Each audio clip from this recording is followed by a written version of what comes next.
ನಮಸ್ಕಾರ. ರಿಪಬ್ಲಿಕ್ ಕನ್ನಡಕ್ಕೆ ಸ್ವಾಗತ. ನಾನು ರಂಜಿತ್ ಶಿರಿಯಾ. ನನ್ನ ಜೊತೆಯಲ್ಲಿ ಶ್ರೀಲಕ್ಷ್ಮಿ ಅಭಿಜಿತ್ ಕೂಡ ಇದ್ದಾರೆ. ಆರ್ಸಿಬಿ ವಿಜಯೋತ್ಸವದ ವೇಳೆ ಸರ್ಕಾರದ ಎಡವಟ್ಟು ಮತ್ತೆ ಮತ್ತೆ ಸಾಬೀತಾಗ್ತಾನೆ ಇದೆ. ಪೊಲೀಸರು ಬೇಡ ಅಂತ ಹೇಳಿದ್ರು ಕೂಡ ಪೊಲೀಸರು ಬೇಡ, ಈ ಸಮಯದಲ್ಲಿ ಬಂದೋಬಸ್ತ್ ಮಾಡೋದು ಬಹಳ ಕಷ್ಟ ಆಗುತ್ತೆ ಅಂತೇಳಿ ಹೇಳಿದ್ರೂ ಕೂಡ ಹಠಕ್ಕೆ ಈ ಸರ್ಕಾರ ಬಿದ್ದಿತ್ತು ಅನ್ನೋದಕ್ಕೆ ಮತ್ತೊಂದು ಸಾಕ್ಷಿ ಸಿಕ್ಕಿದೆ. ಭದ್ರತೆಗೆ ಸಿಬ್ಬಂದಿಯ ಕೊರತೆ ಅಂದ್ರೂ ಕೂಡ ಈ ಸರ್ಕಾರ ಕೇಳಲಿಲ್ಲ. ಸರ್ಕಾರ ಹಠಕ್ಕೆ ಬಿದ್ದು ಕಾರ್ಯಕ್ರಮವನ್ನ ಆಯೋಜನೆ ಮಾಡಿದ್ಯಾಕೆ? ಸ್ವಯಂ ಪ್ರತಿಷ್ಠೆಗ ದುರಂತದ ಎಕ್ಸ್ಕ್ಲೂಸಿವ್ ಮಾಹಿತಿ ಈಗ ರಿಪಬ್ಲಿಕ್ ಕನ್ನಡಕ್ಕೆ ಲಭ್ಯ ಆಗಿದೆ. ನಮ್ಮಲ್ಲಿ ಸುದ್ದಿ ಬ್ರೇಕ್ ಮಾಡ್ತೀವಿ ನಾವು, ಅದನ್ನ ಬೇರೆಯವರು ಫಾಲೋ ಅಪ್ ಮಾಡ್ತಾರೆ. ಸರ್ಕಾರ ಹಠಕ್ಕೆ ಬಿದ್ದು, ಪೊಲೀಸ್ ಇಲಾಖೆ ಬಳಿಯಲ್ಲಿ ಹಠಕ್ಕೆ ಬಿದ್ದು ಕಾರ್ಯಕ್ರಮ ಆಯೋಜನೆ ಮಾಡಿತ್ತು ಅನ್ನುವ ಖಚಿತ ಮಾಹಿತಿ ಈಗ ರಿಪಬ್ಲಿಕ್ ಕನ್ನಡಕ್ಕೆ ಮಾತ್ರ ಲಭ್ಯ ಆಗಿದೆ.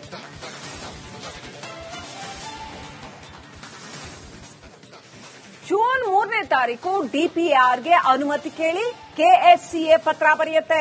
ಆರ್ಸಿಬಿ ಆಟಗಾರರನ್ನ ಹೀಗೆ ಸನ್ಮಾನ ಮಾಡ್ತೇವೆ ಅಂತ ಅನುಮತಿ ಕೊಡಿ ಅಂತ ಕೇಳಿ ಪತ್ರ ಬರೆಯುತ್ತೆ. ವಿಧಾನಸೌಧದಲ್ಲಿ ಆಟಗಾರರನ್ನ ಸನ್ಮಾನಿಸಲು ಅವಕಾಶ ಕೊಡಿ ಅಂತ ಕೆಎಸ್ಸಿಎ ಪತ್ರ ಬರೆಯುತ್ತೆ. ಭದ್ರತಾ ವಿಚಾರವಾಗಿ ನಿಮ್ಮ ಅಭಿಪ್ರಾಯ ಕೊಡಿ ಅಂತ ಕೂಡ ಮನವಿ ಮಾಡ್ತಾರೆ ಕೆಎಸ್ಸಿಎನವರು. ಭದ್ರತಾ ವಿಭಾಗದ ಡಿಸಿಪಿಗೆ ಮತ್ತು ಅಧೀನ ಕಾರ್ಯದರ್ಶಿಗೆ ಪತ್ರ ಬರೀತಾರೆ.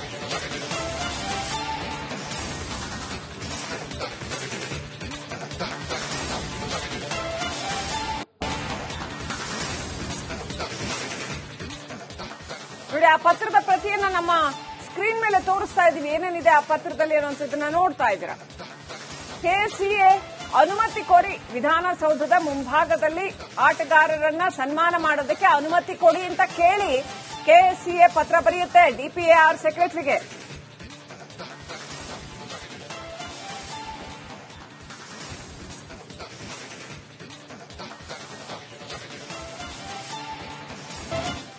ನಮಸ್ಕಾರ. ರಿಪಬ್ಲಿಕ್ ಕನ್ನಡಕ್ಕೆ ಸ್ವಾಗತ. ನಾನು ರಂಜಿತ್ ಶಿರಿಯಾ. ನನ್ನ ಜೊತೆಯಲ್ಲಿ ಶ್ರೀಲಕ್ಷ್ಮಿ ಅಭಿಜಿತ್ ಕೂಡ ಇದ್ದಾರೆ.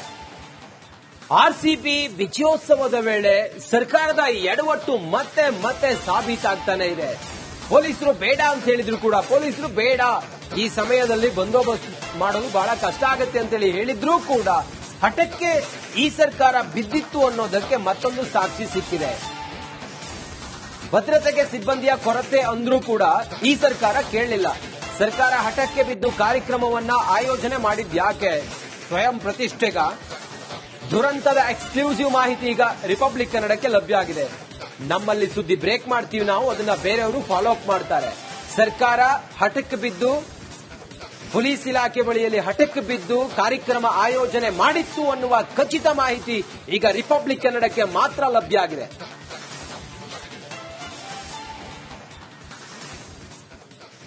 ಜೂನ್ 3ನೇ ತಾರೀಕು ಡಿಪಿಆರ್ಗೆ ಅನುಮತಿ ಕೇಳಿ ಕೆಎಸ್ಸಿಎ ಪತ್ರ ಬರೆಯುತ್ತೆ.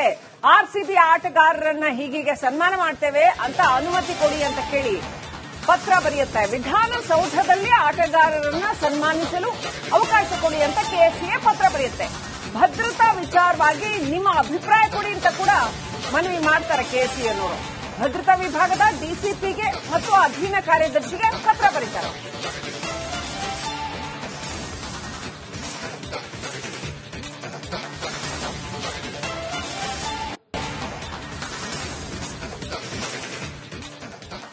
ನೋಡಿ, ಆ ಪತ್ರದ ಪ್ರತಿಯನ್ನ ನಮ್ಮ ಸ್ಕ್ರೀನ್ ಮೇಲೆ ತೋರಿಸ್ತಾ ಇದೀವಿ. ಏನೇನಿದೆ ಆ ಪತ್ರದಲ್ಲಿ ಅನ್ನೋದನ್ನ ನೋಡ್ತಾ ಇದ್ದೀರಾ. ಕೆಎಸ್ಸಿಎ ಅನುಮತಿ ಕೋರಿ ವಿಧಾನಸೌಧದ ಮುಂಭಾಗದಲ್ಲಿ ಆಟಗಾರರನ್ನ ಸನ್ಮಾನ ಮಾಡೋದಕ್ಕೆ ಅನುಮತಿ ಕೊಡಿ ಅಂತ ಕೇಳಿ ಕೆಎಸ್ಸಿಎ ಪತ್ರ ಬರೆಯುತ್ತೆ ಡಿಪಿಆರ್ ಸೆಕ್ರೆಟರಿಗೆ.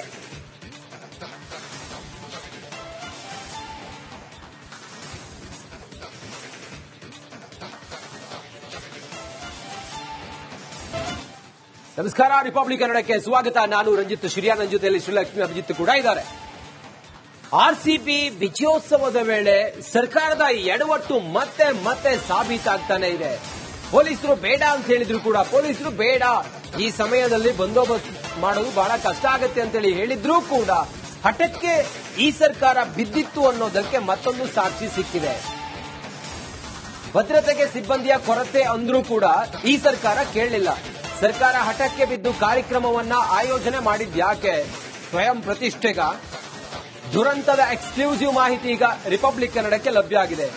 ನಮ್ಮಲ್ಲಿ ಸುದ್ದಿ ಬ್ರೇಕ್ ಮಾಡ್ತೀವಿ ನಾವು, ಅದನ್ನ ಬೇರೆಯವರು ಫಾಲೋ ಅಪ್ ಮಾಡ್ತಾರೆ.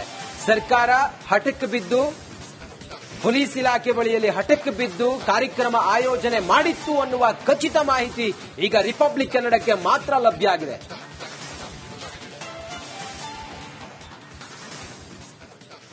ಜೂನ್ 3ನೇ ತಾರೀಕು ಡಿಪಿಆರ್ಗೆ ಅನುಮತಿ ಕೇಳಿ ಕೆಎಸ್ಸಿಎ ಪತ್ರ ಬರೆಯುತ್ತೆ. ಆರ್ಸಿಬಿ ಆಟಗಾರರನ್ನ ಹೀಗೆ ಸನ್ಮಾನ ಮಾಡ್ತೇವೆ ಅಂತ ಅನುಮತಿ ಕೊಡಿ ಅಂತ ಕೇಳಿ ಪತ್ರ ಬರೆಯುತ್ತೆ. ವಿಧಾನಸೌಧದಲ್ಲಿ ಆಟಗಾರರನ್ನ ಸನ್ಮಾನಿಸಲು ಅವಕಾಶ ಕೊಡಿ ಅಂತ ಕೆಎಸ್ಸಿಎ ಪತ್ರ ಬರೆಯುತ್ತೆ. ಭದ್ರತಾ ವಿಚಾರವಾಗಿ ನಿಮ್ಮ ಅಭಿಪ್ರಾಯ ಕೊಡಿ ಅಂತ ಕೂಡ ಮನವಿ ಮಾಡ್ತಾರೆ ಕೆಎಸ್ಸಿಎನವರು.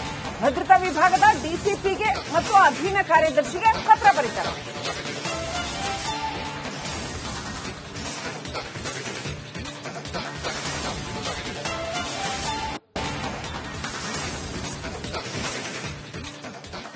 ನೋಡಿ, ಆ ಪತ್ರದ ಪ್ರತಿಯನ್ನ ನಮ್ಮ ಸ್ಕ್ರೀನ್ ಮೇಲೆ ತೋರಿಸ್ತಾ ಇದೀವಿ. ಏನೇನಿದೆ ಆ ಪತ್ರದಲ್ಲಿ ಅನ್ನೋದನ್ನ ನೋಡ್ತಾ ಇದ್ದೀರಾ. ಕೆಎಸ್ಸಿಎ ಅನುಮತಿ ಕೋರಿ ವಿಧಾನಸೌಧದ ಮುಂಭಾಗದಲ್ಲಿ ಆಟಗಾರರನ್ನ ಸನ್ಮಾನ ಮಾಡೋದಕ್ಕೆ ಅನುಮತಿ ಕೊಡಿ ಅಂತ ಕೇಳಿ ಕೆಎಸ್ಸಿಎ ಪತ್ರ ಬರೆಯುತ್ತೆ ಡಿಪಿಆರ್ ಸೆಕ್ರೆಟರಿಗೆ.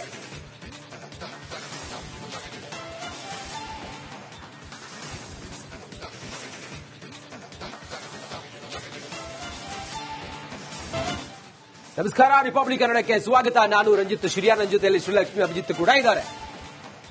ಆರ್ಸಿಬಿ ವಿಜಯೋತ್ಸವದ ವೇಳೆ ಸರ್ಕಾರದ ಎಡವಟ್ಟು ಮತ್ತೆ ಮತ್ತೆ ಸಾಬೀತಾಗ್ತಾನೆ ಇದೆ. ಪೊಲೀಸರು ಬೇಡ ಅಂತ ಹೇಳಿದ್ರು ಕೂಡ ಪೊಲೀಸರು ಬೇಡ, ಈ ಸಮಯದಲ್ಲಿ ಬಂದೋಬಸ್ತ್ ಮಾಡೋದು ಬಹಳ ಕಷ್ಟ ಆಗುತ್ತೆ ಅಂತೇಳಿ ಹೇಳಿದ್ರೂ ಕೂಡ ಹಠಕ್ಕೆ ಈ ಸರ್ಕಾರ ಬಿದ್ದಿತ್ತು ಅನ್ನೋದಕ್ಕೆ ಮತ್ತೊಂದು ಸಾಕ್ಷಿ ಸಿಕ್ಕಿದೆ. ಭದ್ರತೆಗೆ ಸಿಬ್ಬಂದಿಯ ಕೊರತೆ ಅಂದ್ರೂ ಕೂಡ ಈ ಸರ್ಕಾರ ಕೇಳಲಿಲ್ಲ. ಸರ್ಕಾರ ಹಠಕ್ಕೆ ಬಿದ್ದು ಕಾರ್ಯಕ್ರಮವನ್ನ ಆಯೋಜನೆ ಮಾಡಿದ್ಯಾಕೆ?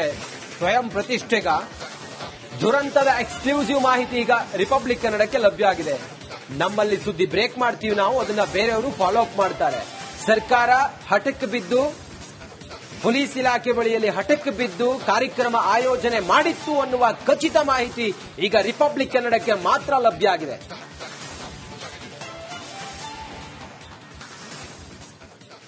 ಜೂನ್ 3ನೇ ತಾರೀಕು ಡಿಪಿಆರ್ಗೆ ಅನುಮತಿ ಕೇಳಿ ಕೆಎಸ್ಸಿಎ ಪತ್ರ ಬರೆಯುತ್ತೆ. ಆರ್ಸಿಬಿ ಆಟಗಾರರನ್ನ ಹೀಗೆ ಸನ್ಮಾನ ಮಾಡ್ತೇವೆ ಅಂತ ಅನುಮತಿ ಕೊಡಿ ಅಂತ ಕೇಳಿ ಪತ್ರ ಬರೆಯುತ್ತೆ. ವಿಧಾನಸೌಧದಲ್ಲಿ ಆಟಗಾರರನ್ನ ಸನ್ಮಾನಿಸಲು ಅವಕಾಶ ಕೊಡಿ ಅಂತ ಕೆಎಸ್ಸಿಎ ಪತ್ರ ಬರೆಯುತ್ತೆ.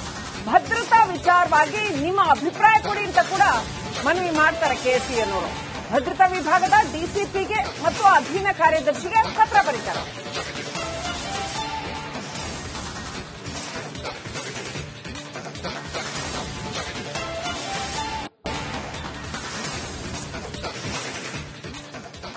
ನೋಡಿ, ಆ ಪತ್ರದ ಪ್ರತಿಯನ್ನ ನಮ್ಮ ಸ್ಕ್ರೀನ್ ಮೇಲೆ ತೋರಿಸ್ತಾ ಇದೀವಿ. ಏನೇನಿದೆ ಆ ಪತ್ರದಲ್ಲಿ ಅನ್ನೋದನ್ನ ನೋಡ್ತಾ ಇದ್ದೀರಾ. ಕೆಎಸ್ಸಿಎ ಅನುಮತಿ ಕೋರಿ ವಿಧಾನಸೌಧದ ಮುಂಭಾಗದಲ್ಲಿ ಆಟಗಾರರನ್ನ ಸನ್ಮಾನ ಮಾಡೋದಕ್ಕೆ ಅನುಮತಿ ಕೊಡಿ ಅಂತ ಕೇಳಿ ಕೆಎಸ್ಸಿಎ ಪತ್ರ ಬರೆಯುತ್ತೆ ಡಿಪಿಆರ್ ಸೆಕ್ರೆಟರಿಗೆ.